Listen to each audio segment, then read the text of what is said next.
Hello, this is part 4 of my iGCSE History Origin lecture series, and the first which covers the second half of the international relations component of the course, which is all about the development and key themes of the Cold War. This particular topic concerns specifically the different events that helped lead to the development and the outbreak of the Cold War between 1945 to 1949, and within that, looks at the debate over who or what exactly was to blame for the Cold War in the first place. And so for this lecture, I'll be going through those key events. But before I do that, I'm going to begin by going over just a brief overview of what the Cold War actually is. Hopefully you should have a pretty good understanding of that in the first place, but just to kind of go over a few kind of background details as a starting point. So what actually is the Cold War? The first kind of bit of context to give you is that the Cold War is essentially the kind of the international situation or context that emerges at the end of the Second World War. The Second World War basically destroys the old world, okay? The old world of European empires, which were dominated by Britain and France, to name two countries. All those old nations have been significantly weakened by the Second World War.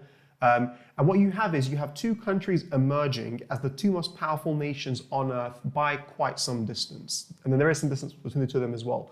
And those two countries are the United States of America and the USSR, or the Soviet Union, as I'll refer to them throughout this lecture as well. And so the Cold War basically refers to a situation whereby within a few years of the Second World War ending, these two countries, which had been in an alliance during the Second World War against Hitler and Japan, essentially, that alliance had fully broken down, and those two countries are essentially enemies for the next 40 years. And the world ends up becoming divided into two blocks, each of which is either supporting the USA or the USSR or being backed up by the other, okay? And as you guys will know, when we talk about the Cold War, we are not talking about an actual physical war, okay? There is no actual war here. It's called a Cold War because of that. There is no direct fighting, which is what we'd refer to as a hot war, okay? And so as a result, this makes this issue of why the Cold War begins, when it begins, and just analyzing its different causes, it makes it a little bit tricky, because unlike a real war, where, say for example, the Second World War, where you know the exact moment in which it begins, because we know the exact beginning and ending of, for example, the Second World War or other events, it's slightly easier to figure out what exactly causes it. The Cold War, by its very nature, is a bit more abstract than that. And so when it actually begins, and what it actually is a bit more complicated. And so for that same reason, it becomes a little bit more tricky to decipher and understand exactly what the main causes of it are. And in academic circles, to be honest, it's still to this day considered amongst the most controversial and heated discussions, because another aspect of it is that the Cold War is still relatively recent, and a lot of the history of the Cold War was written as it was unfolding in those two countries, and therefore the people who were writing about it were in many respects very close to the decision makers involved at the time. And so again, that kind of colors people's perceptions. So the causes of the Cold War is amongst the most controversial academic debates of the kind of the last 50, 60 years in many ways. So this topic is titled, Who Caused the Cold War? But in many ways, it can also be framed by looking at what caused the Cold War. So at the end of the lecture, I'll come back and look at the specific who is to blame aspect of it. So we'll look at all the different events and look at how far we can blame either the USA or the USSR. But what we're really going to look at is we're looking at different events, okay, over the course of the first 4 to 5 years after the 1945, and how each of those events helped contribute to the Cold War. Because it is in this time period which the Cold War develops. Many people will date the Cold War from 1945, but to be honest, it's quite tricky to argue that it kind of started immediately after the Second World War. We can definitely say that by 1949, the Cold War is in effect, okay? And so there are a very wide variety of factors that help contribute to the Cold War developing, okay? And as I said, the first main debate is over which country or individual should take the most blame for the Cold War, if any should. One argument is that actually it was kind of inevitable and neither side is particularly to blame versus the other. And as I said as well, we also understand the role that different events played in helping to contribute to tension. And this phrase tension is something I'm going to use quite a lot, because in many ways, the Cold War is just a really, really tense situation between the USA and the USSR. All right, that's in many respects what the Cold War is, just a lot of tension, and neither side can kind of risk breaking that tension with actual armed conflict for reasons I'll discuss later on. Okay, so essentially, how far an event causes tension is the same as how far it helps to cause the Cold War. Okay, so in the absence of a declaration of war, what we're looking for here is more tension and relations getting worse. So, the first event in many ways to look at understanding the cause of the Cold War is not any particular action or anything which happened after the Second World War. It's actually looking back at the early relationship between the Americans, or rather the Western world, at this point in time, and the USSR. Okay, so we're looking at, the first thing we need to discuss is the ideologies of both sides and long-term hostility. Okay, the Cold War does not come out of nowhere in 1945. Okay, these are not two countries in the USA and the USSR that had been friends forever and suddenly broke apart because of, I don't know, some issues that surfaced out of nowhere. Okay, there had been deep-seated tensions that had existed from the very beginning of the existence of the Soviet Union and the end of the First World War. Okay, there are two the main reason behind this is basically the ideology of the two countries. Okay, America and the Western world and the Western world in general was and is politically democratic. Okay, if you look at all the main countries in the Western world that were enemies of the Soviet Union, we're talking about Britain, France, and America here. These were all democratic countries that had free and fair elections. Okay, additionally and more importantly, their economies were capitalist economies. Okay, that's kind of a complicated idea, but the key thing you understand about capitalism here, for our purposes, is that these are economies where most things are privately owned, like businesses, land, companies, etc. Okay, people are free to earn and make as much money as they want to if they are able to. Okay, and also they strongly believe in promoting international free trade, partly because of their own interests. Okay, there is an argument that capitalist countries want international free trade because it gives them trading partners, and sometimes it kind of exploits those partners. That's a side issue, but these are the kind of two or three key components.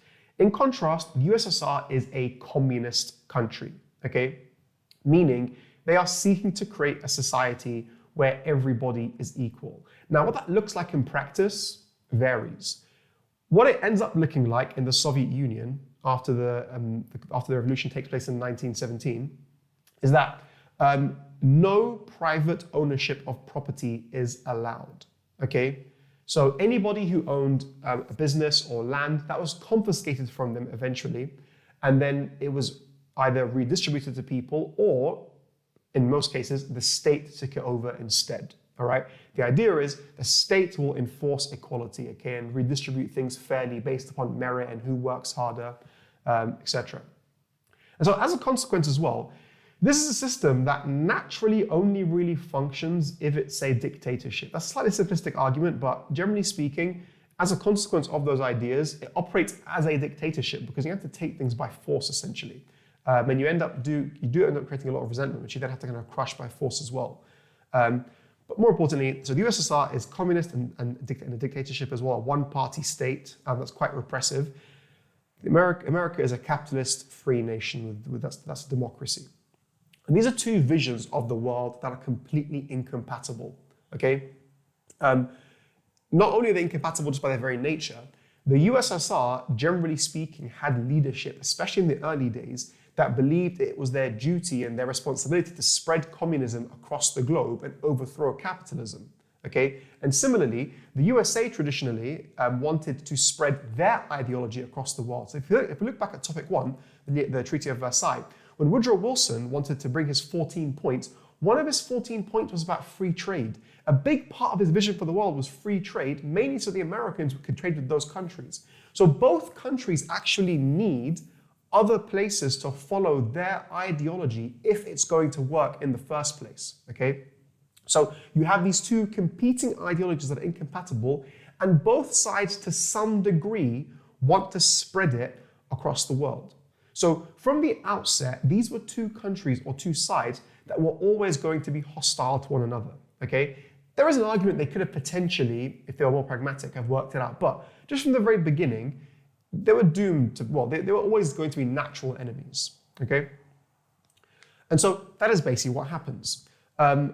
after the Bolshevik Revolution in 1917, communist Russia had been in conflict with the capitalist world. Okay, specifically as I said beforehand, Britain, France, and the USA. Okay, so immediately after the revolution took place in Russia, most countries refused to recognize the communist government. That meaning they refused to have diplomatic dealings with them. They will not have embassies with them. They don't negotiate with them, things like that. Okay, so they do not recognize the communist government in Russia as legitimate. Okay, and shortly afterwards, a civil war breaks out in Russia between the former royalists on the side of the Tsar and between Britain, France, and between the current communist government. Britain and France, and also the Americans to some degree, intervene in the Russian Civil War on the side of the whites who are fighting against the communists. They back them financially and militarily, and in some cases even send soldiers. Okay, this is a brutal and bloody civil war which the communists had to struggle hard to win, and they don't forget that the Western countries were involved in this war against them. So from the very beginning, they're actually fighting to overthrow the communists in Russia. So this is clearly a poor relationship right off the bat. Okay, the communists win the war and they stay in power, but the relationship stays poor. Okay, those countries do not recognize the communist government, and the USSR basically turns inwards away from those other countries. At the same time, the USSR is supporting international communist movements. There are movements of communists in Britain, in America, and other nations that are backed financially by the USSR, okay? And so they themselves are trying to foment and spread revolution in those other countries, which again makes the relationship even worse. In the early 1930s, there is some improvement in the diplomatic relations between the two sides. In particular, America, under the new President Roosevelt in 1933, I believe, formally recognizes the Soviet Union and actually begins relations with them. However, and there is kind of some improvement in those early years. However, during the 1930s, that again quickly goes downhill for a few different reasons. One of the main reasons is the rise of Hitler. Specifically, Stalin is massively, massively paranoid about the rise of Hitler, naturally because Hitler is anti-communist and wants to invade Russia. And so he is deeply suspicious of Britain and France when they begin to appease Hitler, which you looked at for your last topic. Okay, so he looks at appeasing Hitler and believes they are essentially allowing Hitler to expand deliberately as a way to threaten Stalin. Stalin's a very paranoid person, and therefore this is how he interprets it. Okay.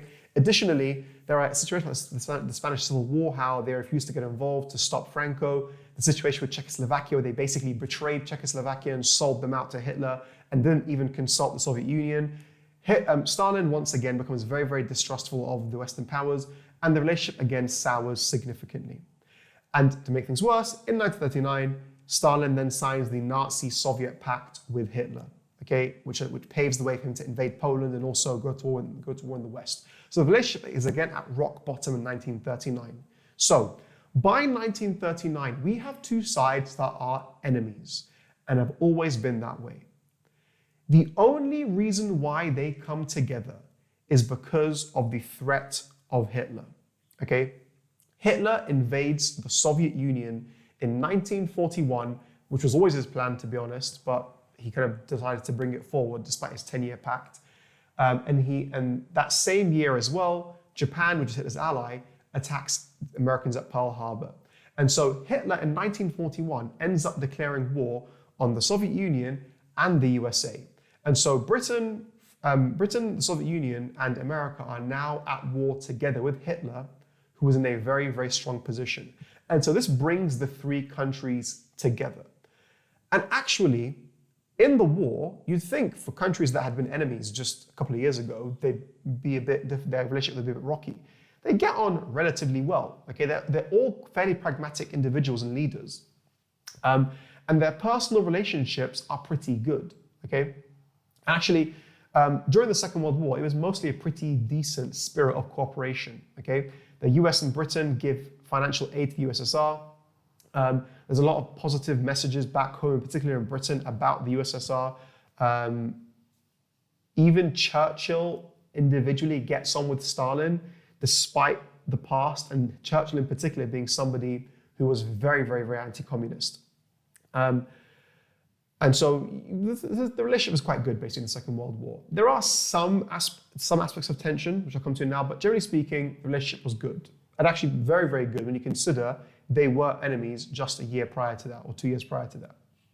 However, naturally, you're not going to become best friends overnight. And there were a couple of issues and tension and mistrust that still developed from the war, okay? And there's two aspects of this. The first aspect of it is, again, Stalin believing that other countries are conspiring against him. So in the Second World War, most of the fighting in Europe after 1941 is basically in the Russian front or against Russia. From 1941 to 1944, all the fighting in Europe is between the Nazis, pretty much, and the Soviet Union. And this is a really vicious and brutal war. And Stalin keeps trying to convince and ask the Americans and the British to open up a second front in the West to make it a bit easier to fight against the Germans. However, they delayed doing that. And this, Stalin, as ever being a very paranoid individual, convinces him that they are trying to deliberately weaken him by making him fight on his own against Hitler for as long as possible. And so Stalin's mistrust of the other powers grows during the Second World War ever so slightly. Additionally, on the other side of things, despite their increased admiration for Stalin, Stalin continues to behave in a very ruthless way in certain points of the war, which really kind of makes the other countries remember this man we're dealing with is not a nice person. He's a pretty nasty individual, actually, and a very very brutal leader. A key example of this is in 1944, when the Polish resistance are fighting against the Nazis. The Russian army has actually arrived at the gates of, I think it might be Warsaw or somewhere else. I can't remember which city it is. And the Nazis basically begin to put down the Polish resistance fighters.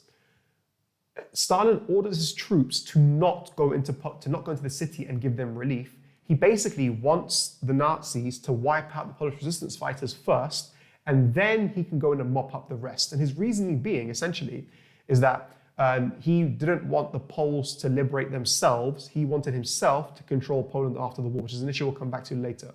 Okay? And essentially, it just shows his very ruthless and very opportunistic nature. And it's just a reminder of what this person really is like, despite our temporary alliance with him. So the relationship is mostly good, but there are still some suspicions behind the scenes that are developing on both sides. This then takes us to the end of the Second World War, okay? So a large number of meetings took place during the war between the Allied powers and their representatives to discuss war strategy, okay? These happened in greater frequency, and they had more importance as the war went on and towards the end of the war, because it became clear in the last year of the war was strategically over, and so they could now start discussing what would happen after the Second World War. Stalin, Churchill, and Roosevelt all meet together, like face-to-face, on 3 different occasions. Twice during the war, the first in Tehran in 1944, the second at Yalta in 1945, and then they have one final conference, though that's a mistake actually. Roosevelt has not been in 3 times. POTSDAM, he's no longer there, neither is Churchill. But the 3 major powers, the 3 leaders of each country meet 3 times. The third being at Potsdam, which is after the war ends in Europe in July 1945. The 2 most significant meetings are Yalta and Potsdam. And by that, I mean significant for the purpose of this course that you're doing. Okay? And this is also due to the fact that they make some very important agreements. And there are also some crucial turning points here in terms of the relationship among and between the big 3. So, what we're going to do is I'm going to go over the 2 conferences, Yalta and Potsdam, and for each one, I'm going to just go over a few of the key background details you need to understand, but then I'll also go over the actual agreements and any disagreements and what is the significance, if any, of these conferences. So the Yalta conference happens in February 1945, all right? Actually, I'll come back to that. So what are the aims and motives of the big 3, again, the big 3 this time, at Yalta? So the big 3, as I mentioned on the previous slide, are Stalin from Russia, Churchill, who's the leader of Britain, and Roosevelt, who's the American president. So each power had a range of motives and aims, but some in particular were red lines, things that neither leader was willing to compromise on, okay? In particular, for Stalin, the single biggest red line that he absolutely would not compromise on was security. Stalin, in many ways, is like Clemenceau after the First World War, okay? His country has been wrecked by the Germans when they invaded. They've lost 30 million lives, and he wants a guarantee that no war can happen like that to him ever again. He is already a paranoid person who's just been invaded and suffered a massive catastrophe, okay? So, and the Russians basically barely survived by the skin of their teeth. For them, the war against Germany was essentially a war they faced total annihilation, and they just about escaped, okay? And so he feels naturally vulnerable. So security is the obsession for Stalin. And so there are two things that he wants from basically any agreement. Number one, he wants a sphere of influence across Eastern Europe, meaning he wants to ensure that his neighbors in Eastern Europe are friendly countries, okay? So that he is not invaded from Europe again in the future. So he wants a sphere of influence across Eastern Europe to ensure friendly neighbors. Now that phrase is a bit vague, which again, I'll come to later, that's a bit of a problematic phrase. Secondly, he also wants, surprise, surprise, the same as Clemenceau in the First World War, he wants Germany to be completely crippled, okay? He wants Germany to be severely punished and stripped of their resources. Okay, same as Clemenceau did. The reason being, Germany cannot invade you again. Two very simple things that he wants. There are other things he wants as well, but these are his red lines, okay, that he doesn't want to compromise on. Now, Roosevelt has similar aims to Woodrow Wilson after the First World War, okay? One of which is the creation of like a new League of Nations, in this case, the United Nations. But the most important of which is he believes in self-determination for all countries. Okay, meaning specifically free elections and democracy.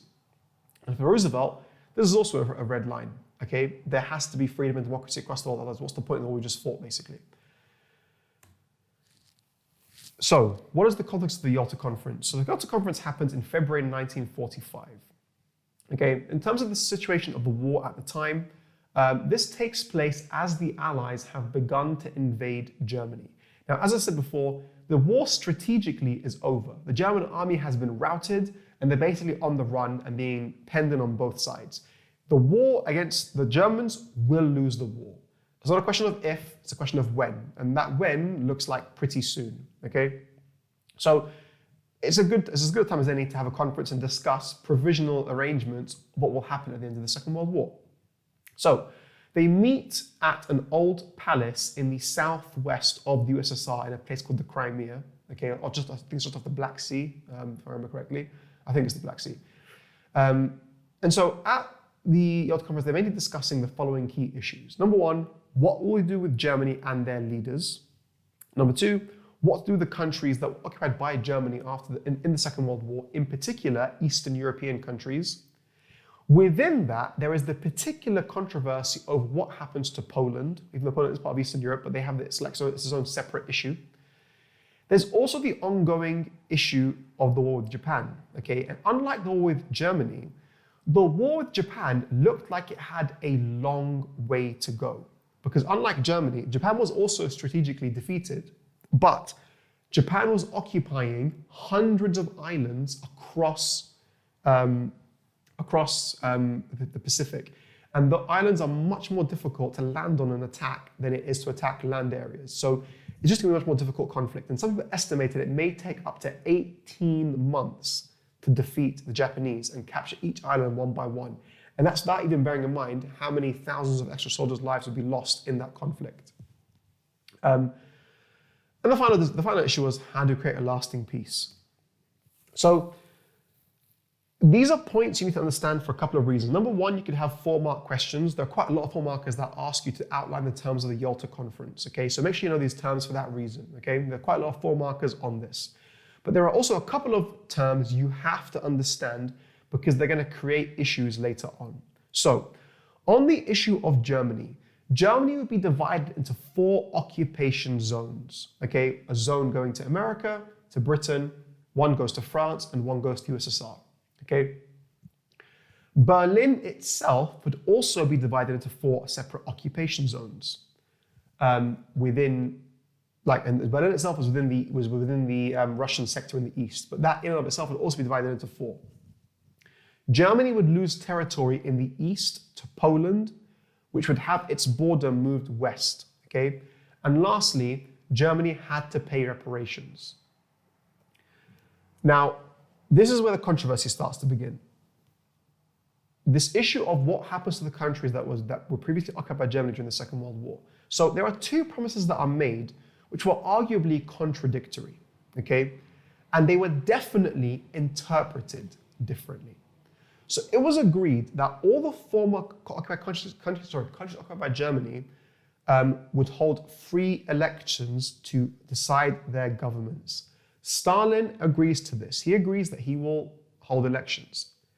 However, at the same time, due to his security concerns, Stalin was granted the right to have a sphere of influence in Eastern Europe. What does a sphere of influence mean? Well, basically, no one knows. That's the problem, okay? It could mean just countries that are allied to you, but in Stalin's mind, it seems to mean essentially puppets or puppet states. And that's pretty much how he interprets it.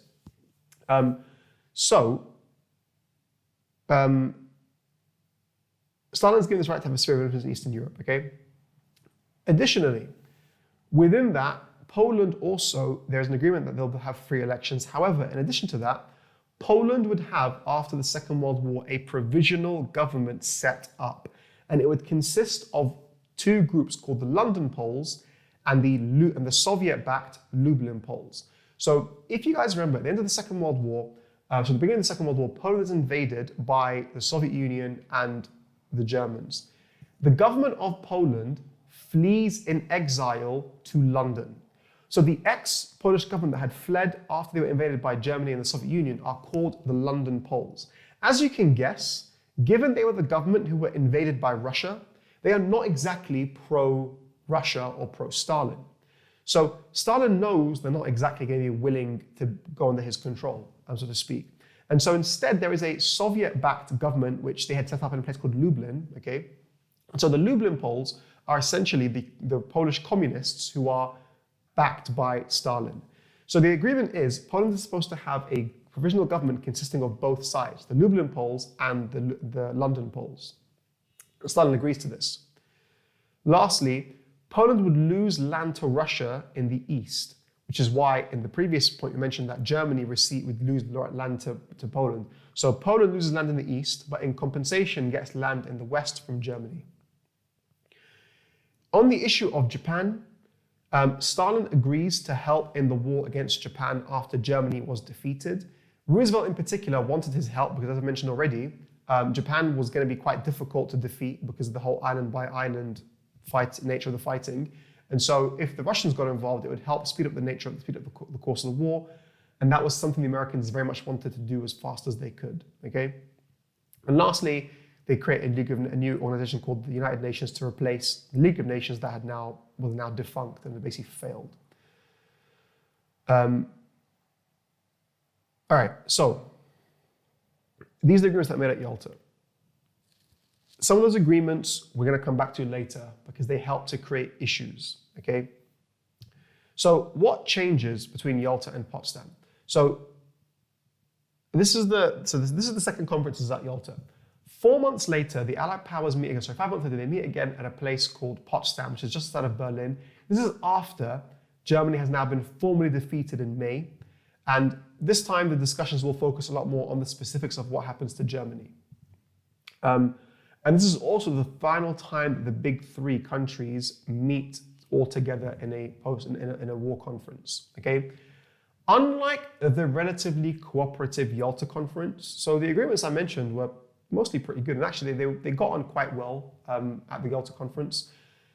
POTSDAM is quite a frosty affair, okay? And it's because there are quite a few crucial changes that took place between the two conferences.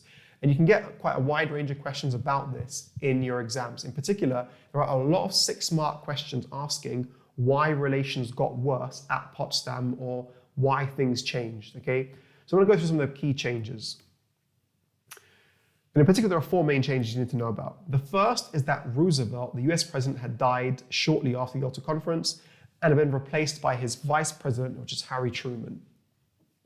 Roosevelt was always quite a pragmatic character, And in terms of his relationships with Stalin, he always wanted to try and keep Stalin happy, okay? He did not antagonize him. He saw the value in building relations with him. And yeah, he got on quite well with him. Truman, as vice president, always believed that Roosevelt was soft on Stalin and communism. And in contrast, Truman plans to get tough on Stalin. So the first change is you have a president who is quite pragmatic and wants to get on with Stalin being replaced by a president who's very anti-communist and is far from pragmatic, okay? Secondly, to make matters worse, Stalin arguably breaks his promises almost immediately after the Yalta Conference. And specifically, there is one promise in particular which he is seen to have broken, okay? And this is the issue over the Poland provisional government, okay? At the end of March 1945, the London Poles were invited to Moscow, okay, by Stalin. When they get there, they're basically kidnapped by the Russian secret police and arrested and basically disappeared and not seen from again. They then get taken and they're then put on a show trial on these kind of trumped up charges of being, Nazi agents and whatnot, and they're basically chucked in prison. This massively antagonizes Truman, okay?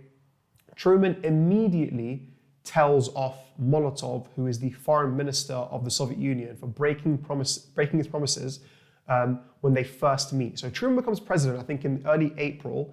He meets Molotov, who's the foreign minister of the Soviet Union, a few days later, and immediately tells him off, okay? And Molotov supposedly is said to have remarked afterwards that he'd never been spoken to like that in his life, okay? So the relationship is immediately going south and becoming a bit sour between Truman and, basically the new administration of the Truman and the Soviets. Third issue, and this is also interlinked. The US had successfully tested an atomic bomb in mid-July. Now you've got a president who wants to get tough on communism, who also believes that Stalin has basically mugged him off, to put it one way, and is basically, tried to pull a fast one on him and broken his promises. So this same person now has access to an atom bomb, okay? The most powerful weapon ever created at this point in time. This makes Truman very, very confident, okay? He now has exactly what he needs to put Stalin in his place and intimidate him and get what he wants. So he tries to intimidate Stalin at the Potsdam conference by actually telling him about the existence of the atom bomb. Funnily enough, Stalin actually knows about it already because they had spies in the Manhattan Project. And so he kind of looks a bit like, okay, cool story, bro. Truman then thinks he's not heard him correctly, like he's so confused why he's not responded. But anyway, so he tries to intimidate Stalin by telling him about the creation of a new powerful weapon, as he puts it. And as I said, he is less inclined to be cooperative with Stalin, as he no longer needs him. So Roosevelt felt he needed Stalin because of the war with Japan. He wanted to end it as quickly as possible.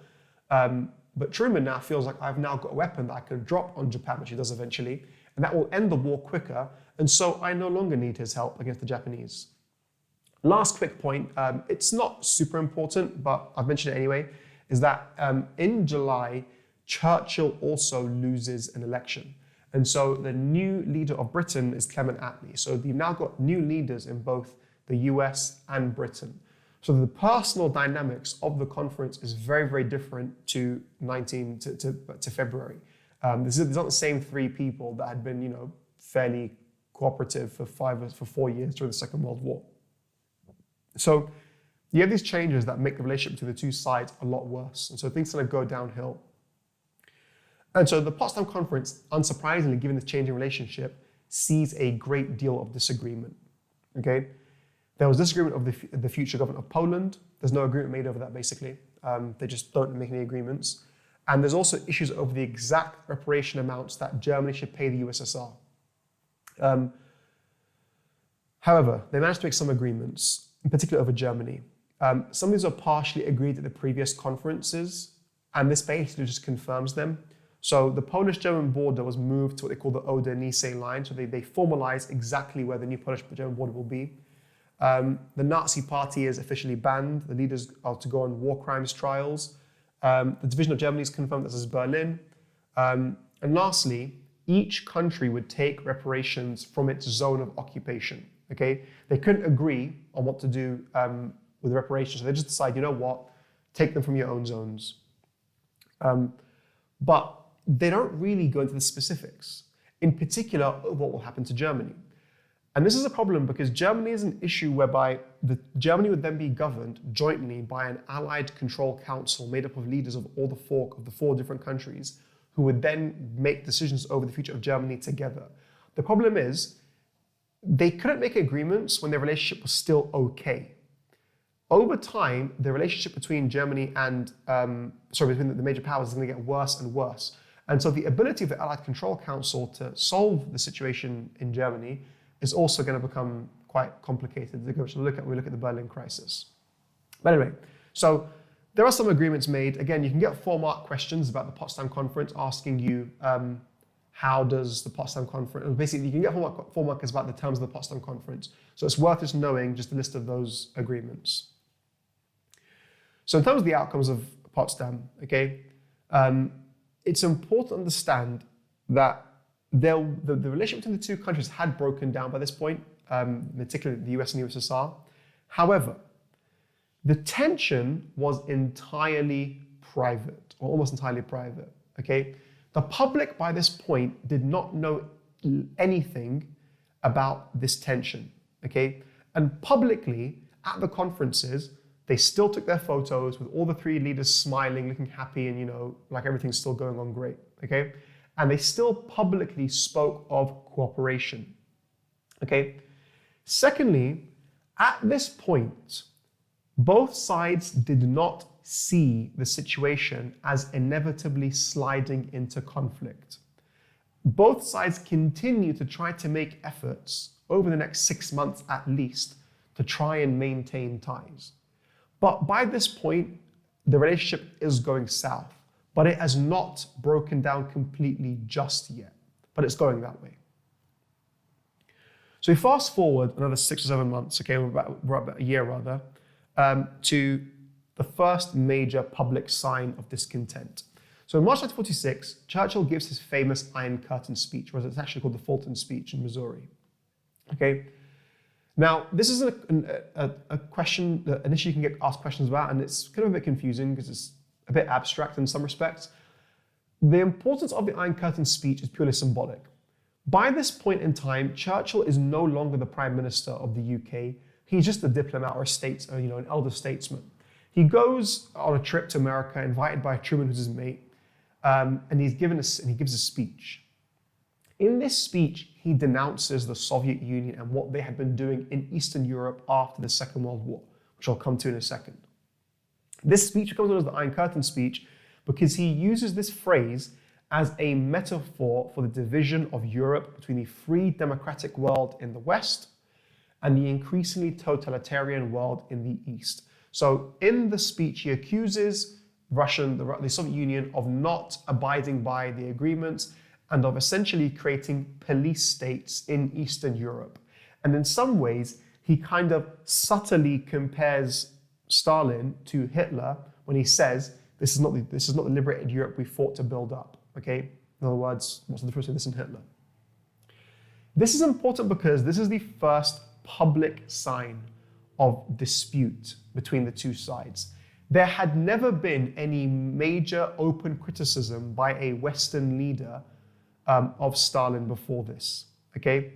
Since before the war, basically. And people are kind of shocked, like, what? I thought we were friends, basically. And now Churchill's coming around here and saying that they basically dictate, he's this awful totalitarian dictator. Stalin then also responds in kind in the Soviet newspapers, in particular Pravda, which is the main Soviet paper, accusing Churchill of being a warmonger and also of trying to start war against the Soviet Union. So again, also comparing him to Hitler. And this contributes to his paranoia over Western countries and tensions. So the Iron Curtain speech is significant for 2 reasons. Number one, it's the first public criticism by any leader of the USSR since before the Second World War. And secondly, Stalin responds the same way and increases his paranoia over the intentions of the West. Okay? However, the importance of the speech should not be overstated. So as I said, first of all, Churchill was not speaking in any official capacity because he's not in government. Okay, he had basically lost the election and was basically semi-retired. Well, not really, but he was no longer the prime minister. Also, Truman knew of the speech's contents, but refused to comment on them after the event because he knew public opinion was not in favor of action against the Soviet Union. In many ways, actually, he wants Churchill to give the speech so he can gauge the public response. And the public response is kind of negative. So Truman kind of backs away and kind of distances himself from the comments. So the speech in practice meant very little, okay? And let's say Truman himself distances himself from the comments. So it has some significance, but not too much. So why does Churchill give this speech in 1946? And so this is the next kind of big issue you need to understand. So one of the arguments why the Cold War broke out is it's arguably down to the actions of Stalin. In the years following the Second World War, as we know, Stalin is obsessed with security, and he had been promised a sphere of influence in Eastern Europe. However, to Stalin, sphere of influence basically means a puppet state. And he goes about creating puppet states in Eastern Europe. And that is why by 1946, Churchill can see this and he gives that speech criticizing and condemning Stalin. You can get asked a range of questions about the different takeovers. And so I'm not really going to go over them in detail because you can read into that yourself. But basically, the way in which he takes over these countries is very, very similar. Okay, there's a very common pattern which he uses in almost every single country. It's often referred to as salami slicing. It was referred to as salami slicing by one of the communists in Eastern Europe who took over, I think it was Hungary, a guy called Rákosi. So what happens is, Eastern Europe had been controlled by the Nazis in the Second World War. Most of these countries, except one or two, had been liberated not by themselves, but by the Soviet Red Army who defeated the Germans and basically took over after the Second World War. These countries then hold some kind of free elections initially in 1945, okay? And typically what happens is communists enter coalition governments with other political parties, okay? Coalitions are basically whereby you have two parties in a government. So in this case, you'll have communists and liberals and some other kind of party, maybe some socialist party, whatever, okay? So Stalin initially keeps his promise of having elections. And he also has, they're fair elections, and the governments are not Soviet dominated. However, here is what happens next. In a coalition government, people typically negotiate over who gets what jobs or roles in the government, okay? You divide up the different jobs or ministries. So the communists always demand control over the same institutions. In particular, the Soviets always want to control the interior ministries. This includes police and security services, okay? They then use these institutions to arrest, intimidate, and gradually eliminate their opponents, okay? If you control the police and you control the secret services, then you can basically arrest people and control the criminal justice system. With these people, with their opponents now weakened and arrested and put in prison, they then typically have some kind of rigged election around 1947-ish in most of these countries, which then gives the communists total control. If you look through each of the 5 or 6 major countries that the Soviet Union takes over, so Poland, Czechoslovakia, Hungary, Bulgaria, and Romania, this pattern pretty much is followed in almost every single country with small differences. Okay, so I'm not going to go into each one by one because this pattern covers it, okay? There are some small exceptions to the pattern. Poland did not have a true free election in 1945, okay? As I've already mentioned, the London Poles had been immediately arrested in March or April 45. So that's one exception. Additionally, Czechoslovakia was the last Eastern European country to have full control asserted over it. And the reason being is they were only really taken over control fully by the Soviet Union because they tried to take martial aid which I'll mention briefly later on. That's a small exception. The most important exception, however, is Yugoslavia.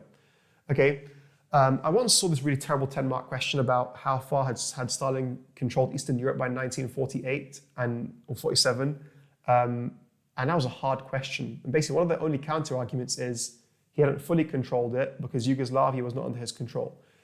So Yugoslavia became communist after the war, but they were not a USSR puppet state. Okay, this is because, unlike the other countries, the Yugoslavia had not been liberated by the USSR. Okay, it was liberated by an insurgent leader called Joseph Tito, who was a communist, and therefore he did not take orders from Stalin. He refused. Okay, so he was a communist, but independent of Stalin.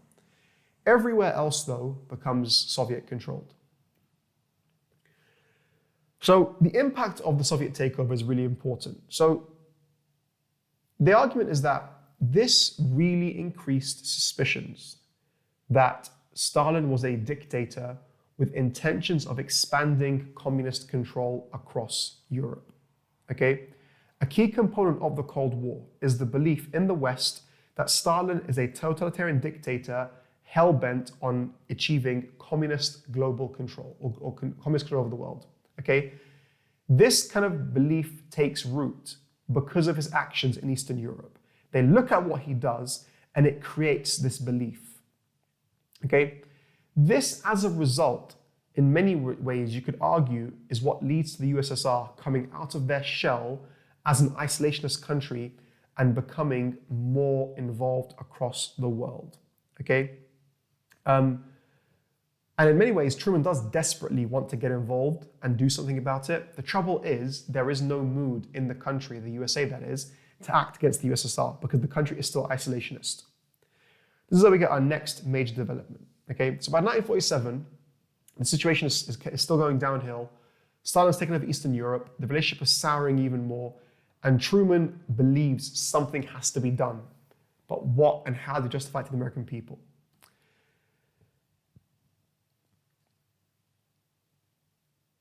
As I said, the issue here in particular is that to others, in particular in the West, this did not look like a sphere of influence.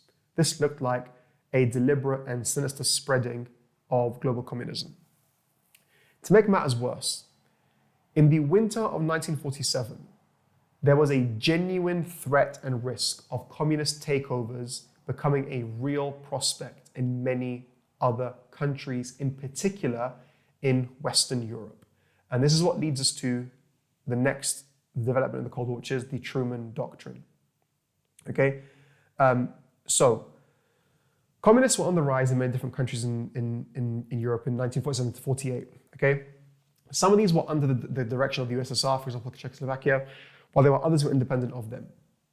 France and Italy had really powerful communist movements. Okay, both of whom appeared to have a genuinely real shot of taking over the countries because of the poverty in those nations. Okay, but what triggers the Americans to take action against the Soviet Union are events in Greece. So again, Greece, this is not something to do with the USSR. The USSR is actually staying out of it. So after Germany retreated from Greece in the Second World War, another country which they had taken over, there were two rival factions that broke out in civil war, or broke out between which fighting broke out in a civil war. And there was a monarchist side and a communist side, okay? And both sides wished to take over the country. The Civil War breaks in 1946, and the British are involved in Greece and obviously in support of the monarchists. Stalin deliberately does not want to get involved. The reason being is, in the Second World War, Stalin had actually agreed with Churchill that Greece would be a British sphere of influence. So contrary to popular belief, Stalin does actually keep promises in some respects if he believes it's necessary to keep them. So the communists do not actually receive any help from Stalin, but despite that, they were winning the war gradually, okay? And to make matters worse, the British, who had been financially backing and militarily supporting the Greek monarchy, were on the verge of bankruptcy after the Second World War, and they could no longer afford to keep their troops in Greece as a result. The British government then informs Truman that we can no longer keep our forces in Greece. We're sorry we tried, but Greece is basically going to fall to the communists. Okay? This prompts Truman to take action. Okay? And in response to the threat, the real threat of the Greek Civil War being lost to the communists, Truman gives a historic speech in March 1947. This speech later on becomes referred to as the Truman Doctrine speech. Okay? And so this speech has a short-term significance and a long-term significance. In this speech, he announces that the Americans would step in to support Greece. Okay? The US would pay for the British troops to remain in Greece and therefore help fight for the government. And it would also fund the government to help them fight the war. So in the short term, Truman's able to intervene in Greece and prevent the war being lost and the monarchy stays in power and the communists lose. However, more importantly, he also announces a second major policy, and this is a long-term policy. He announces what becomes known as the policy of containment, okay? This is a really, really significant long-term change, okay? So in his speech, he says, I believe it must be the policy of the United States to support free peoples resisting attempted subjugation by armed minorities and outside pressure. Free peoples look to us for support in maintaining freedom. Basically, the US is traditionally an isolationist country. They believe it is not their duty or business to be intervening in the affairs of other nations. Truman basically does a complete 180. And he says that actually, far from it not being our business, he says that it is actually the policy of the US to support free people resisting occupation. This is known as the policy of containment, also the Truman Doctrine. Or basically, the Truman Doctrine announces the policy of containment. So from now on, what will happen is the United States will send money, equipment, or even if necessary, soldiers to any country threatened with a communist takeover. Okay? This is now the opposite of isolationism. Rather than ignoring what's happening across the world, from now on, the US will directly intervene in any nation which is facing armed oppression from, let's say, communists or outsiders, or whatever you want to phrase it. Now, it's worth mentioning that there is a limit to containment. So,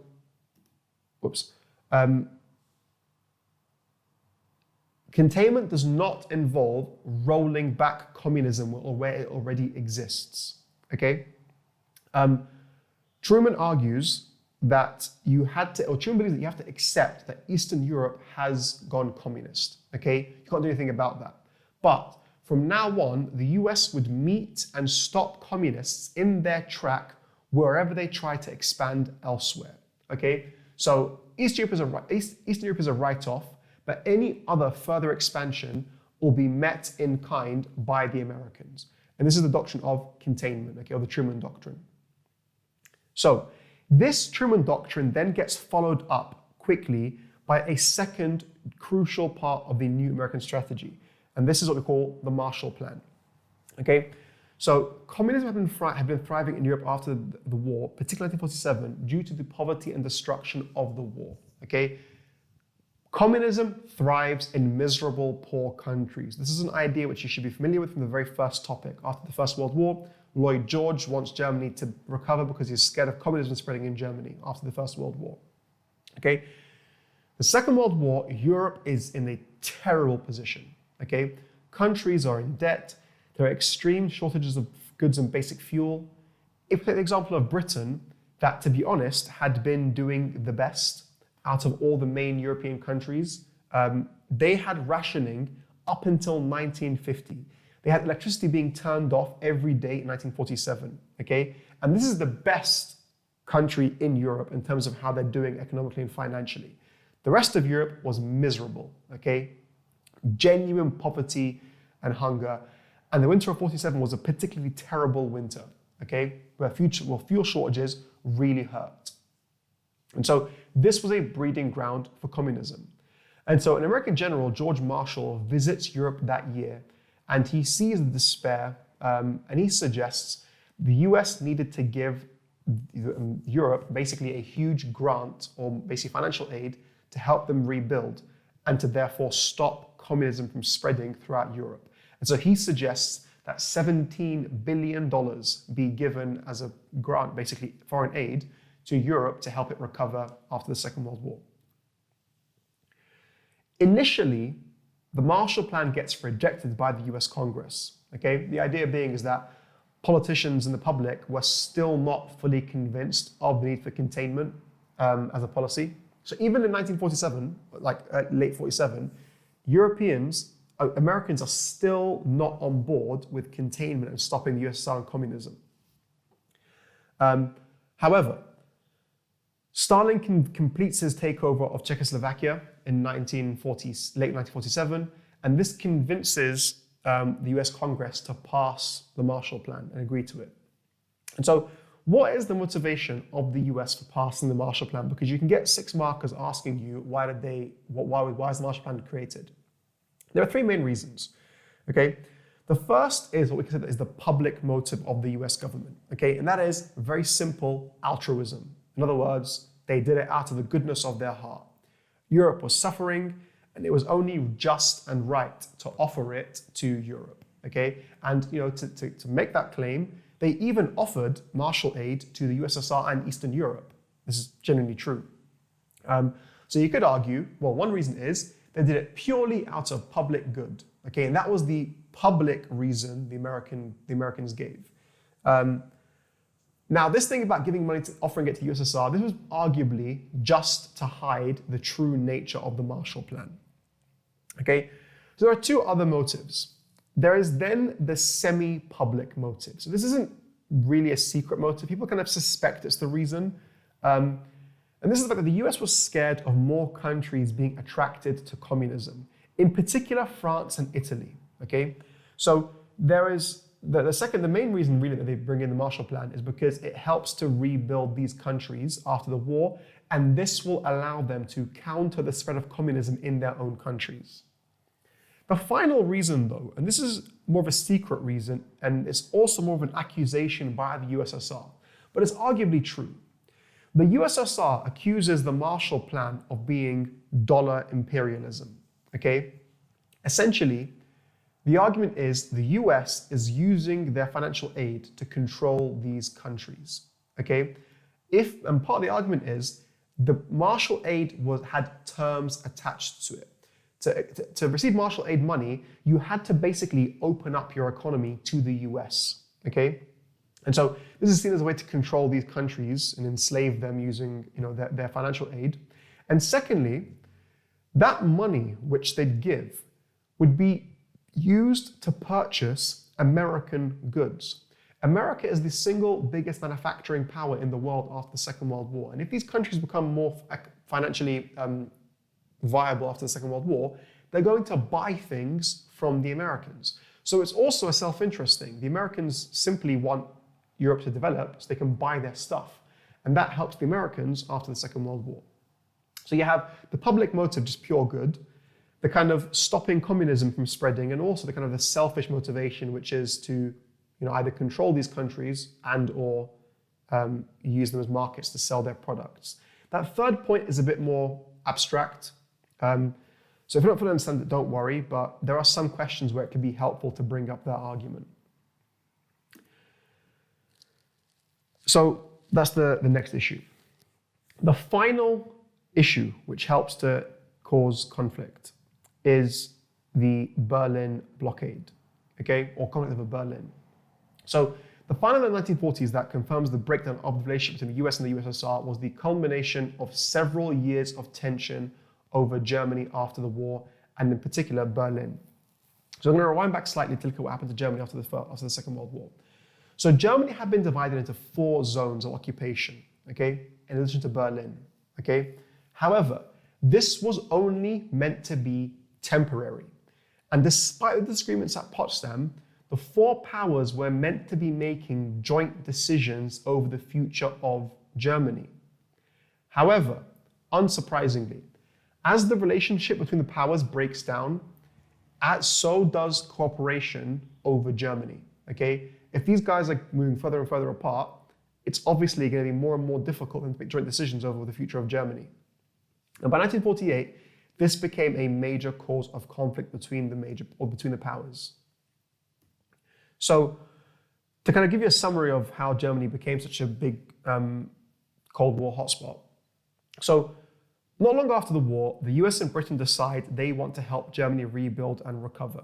Okay, in particular, 1947, when the Marshall Plan comes in, America is pumping Marshall Plan money into their zone, and they are helping to quickly build up their sector of Germany and help them recover after the war. Stalin, however, as we've already mentioned beforehand, was adamant about keeping Germany weak and exploiting Germany for the USSR's rebuilding projects. And therefore, the USSR was taking loads and loads of reparations from their sector and just keeping them backwards and crippled, whereas other sectors were plowing ahead, basically. So without any agreement over the future of Germany, that's what happened. The other sectors, Britain and America in particular, decided, you know what? If you don't want to agree to our plans, fine. We'll merge our zones and develop Germany ourselves, which is what happens. And so eventually the British, American, and French zones are merged together to create what is known as Trizonia, okay? And they start to rapidly build up their zone and help it to recover financially after the war. At the same time, the Russian sector stays poor and backwards, okay? 1948, the Western zone also introduces a brand new currency.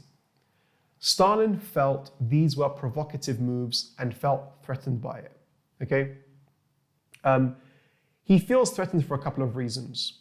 Number one, there's nothing he can do to stop German recovery. So in some ways, he's just being frustrated, like, oh gosh, like I've been outwitted here, what do I do? But there's also the issue of Berlin, okay? This is a really crucial point to understand about why Stalin behaves the way he does. So Berlin is divided into 4 sectors, or 2 sectors now, the Trizonia sector and the East. However, Berlin is in the Eastern zone, okay? The trouble is, you have this rapidly developing part of Germany. So Berlin, because it's part of, the Western sectors of Berlin are also being built up by the Allies, and they are therefore prospering, while the rest of Germany remains poor and backwards. This is really embarrassing because you now have this capitalist-controlled sector exposing the reality of what happens in Eastern Europe. So in the East, propaganda is always that the capitalist countries are poor and they're oppressive, people are struggling and it's terrible, okay? And obviously, information is controlled tightly, so the people living there are none the wiser. However, with Berlin, you have a window into the Western world in the Eastern sector, because Berlin is in the Eastern sector, or in the Eastern zone. And so for Stalin, it's quite embarrassing. He needs something to be done about that issue. And so he finds it quite provocative. So Stalin realizes he has no way of stopping the US and France, the US and Britain from building up Germany and pursuing their plans, okay? But at the very least, he could control Berlin and take that as a victory. And that's what he decides to do. So in June 1948, he decides to try and force the Allies out of Berlin and take it all for himself by blockading the city. He cuts off all supply lines to Berlin from the Western sector by road, canal, and railway, okay? The idea is this would starve the 2 million inhabitants of West Berlin and force them to accept help from the USSR and the USSR's authority instead, okay? Now, what the US, Truman has announced the containment policy only a year prior to that, okay? He cannot simply take this lying down. Something has to be done to help the West Berliners, okay, and not simply abandon them. However, they can't simply force their way through the blockade because that will cause war. But they can't give up Berlin either. So this would become a serious test of containment and how much the US was willing to defend its principles, essentially. So the US response is to therefore come up with what they call the Berlin airlift, okay? Very simply, they decide to airlift supplies into Berlin. Now, this might seem quite straightforward, but this is actually a monumental task when you consider the size of Berlin. I think got 2 million people living there, okay? So initially, this is still a risk because Stalin could order the planes to be shot down. And if that happens, war breaks out. However, in the end, he doesn't, all right? The planes go in night and day without stopping for the next 10 months. And this keeps Berlin supplied and well-fed pretty effectively, okay? They airlift everything into Berlin: food, building materials, fuel, etc. Okay? And this basically keeps the city alive, despite Stalin's attempts to starve them and force the Allies out. And so it's not easy for the Berliners. They have to have rationing and there are shortages of some materials, but they are basically able to stay afloat. And it's quite clear about a year later, the blockade has totally failed, okay? And Stalin realizes he can't keep it going because there's no point anymore. And so Stalin is forced to open negotiations and he lifts the blockade in May 1949. So what are the consequences of the Berlin blockade? So the blockade has, I would say, 3 main consequences. The first thing is the blockade confirms the division of Germany, okay? Germany had been moving to division in the previous years, okay, with the creation of Trizonia and how the two sides were moving apart. But the blockade confirms it. Within 1 year of the blockade, 2 separate independent states had been formed in the east and west. First of all, Trizonia officially becomes the Federal German Republic. I think that's the GDR maybe. I can't remember the acronyms in the actual acronyms. But it's Federal Republic of Germany. And then there's also another year later, in East Germany, or rather the Soviet zone, you have the German Democratic Republic declared, which is basically the communist side, okay? So you have a capitalist West Germany and a communist East Germany. And both countries remain divided for the next 45 years, okay? Or rather, 45 years? 50 years, basically. 40 years. And this division becomes the symbol of the Cold War in many ways. This Germany and Berlin situation becomes the symbol of the Cold War, okay? This one country that had been divided into 2 sides, in between the 2 sides of the Iron Curtain, and it also becomes a propaganda symbol for each, okay? In particular for the West, you have Berlin, this democratic island, and this repressive East. The third major consequence is it leads to the creation of the security pacts, NATO and the Warsaw Pact, which again also divides Europe. So war was a real possibility at the height of the crisis, okay? Especially for the Western European countries, they felt quite threatened by how Stalin behaved. And so Western countries met and signed a collective security agreement, okay? In practice, this meant the US pledging to protect those countries' independence.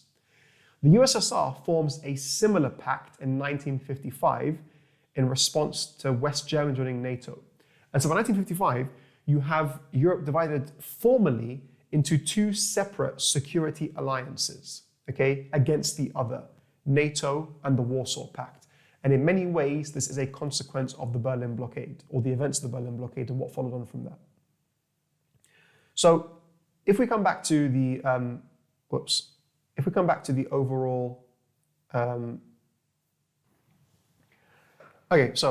back to the issue of who was to blame for the Cold War. All right, so this is one of the most common 10-mark questions you get for this topic. And so what we're going to do is just look at the 2 arguments. Was the USSR to blame, or was the Soviet Union were the Americans to blame? And I'll kind of refer back to the different issues that we've looked at, or the different events we've looked at, to help analyze that. Okay, so the main argument you'll often hear is that the USSR was to blame for the Cold War. Okay, the main argument here is that Stalin was this ideological expansionist who wanted global domination. Okay, and the proof of this is he did not abide by his policies at Yalta. He imposed a communist government in Poland. He imprisoned any critic, and he always used ideological language when condemning the West and justifying his actions. Okay. Secondly, Stalin was a uniquely paranoid and problematic leader to deal with. Okay, He dealt with opponents extremely ruthlessly at home for the same reasons, and he interpreted all moves as a threat to him, okay? And so that kind of explains why he behaves in certain ways when it comes to the Berlin blockade, how he responds to the Iron Curtain speech, how he responds to the Marshall Plan. It's just always this paranoia of, they're out to get me. So Stalin himself is a uniquely paranoid person that always interprets things in the worst possible way. Thirdly, Stalin always took the most clearly provocative and undemocratic actions, okay? So if we look at the main risky actions in the kind of 5 years this 5 year period, it's always by Stalin, okay? So the takeover of Eastern Europe, this aggressive takeover, this undemocratic takeover, it's all by Stalin, okay? So he's to blame for the Cold War. He's going to take over Eastern Europe by force and create dictatorships there. If we look at the Berlin blockade, he takes this very reckless and risky decision that almost creates war, okay? So it's Stalin making decisions that is potentially risking war, all right? On the flip side, we can defend Stalin. So Stalin, people often try to portray Stalin as this ideological expansionist, and that's the American view. The American view is that Stalin was this ideological expansionist who wanted global domination. However, in reality, he was actually quite pragmatic. And we can find several examples of Stalin trying to compromise and find solutions with the West wherever possible. So, for example, if we look at the YALTA agreements, he does actually initially hold to the agreements, okay? And it is clear he did not want to risk causing upset to Western countries with takeovers. For example, the Greek Civil War, he does not get involved. He had promised Churchill that Greece was a sphere of influence for Britain, and he held to that promise, okay? He did, in his mind, keep the YALTA agreements by having initially elections in Eastern Europe, okay? So in some ways, Stalin is a pragmatist who's trying to avoid conflict, okay? Secondly, you can argue his behavior in Eastern Europe when it comes to the takeovers is legitimate, okay? He had genuine security threats, okay? As I've already mentioned, in the Second World War, the Soviet Union became genuinely close to total annihilation, okay? And the West had historically conspired against Stalin, even during the war. So it is not unusual for him to interpret their moves after the war as also antagonistic and, plotting against him. Thirdly, people often overlook that Stalin is in a weak position after the war, okay, and knew that if he and he knew it, and he behaved that way. Stalin behaved like somebody who knew he was the weaker power, okay.